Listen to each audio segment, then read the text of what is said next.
In this video, let's take a look at how our viewing options affect what we see for features and tools while working on our document page. We'll start by selecting this text frame over here.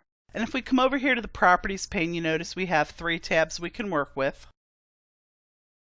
while working and modifying this text frame. For example, in the Text tab, we see options for font and spacing and alignment. So maybe I want to have the text aligned to the right instead of the left. And then I can come over here to the Layout tab. I can go ahead and choose options for the size and position, for fill, and for borders as well. And then I can also choose some setting options. Now, there may be times, for example, when you're working on something such as a text frame, and you've set an option previously, but then you go back to maybe modify the option. For example, maybe you were working with scrolling text and you select the text container, but all of a sudden you don't see that option to work with. That's very simple. It happens when you're authoring. It's based upon the view that you have selected.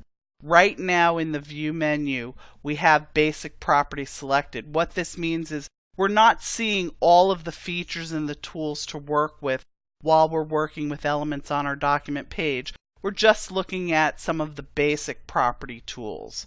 We can go ahead and swap this over to normal, which will give us more tools, or we can go ahead and swap it over to advanced. And then you'll notice now that we have a whole bunch of other options to work with, including in the Layout tab, we go down past border features, and then what I was mentioning before, here we have the ability to work with overflow and scrolling text as well.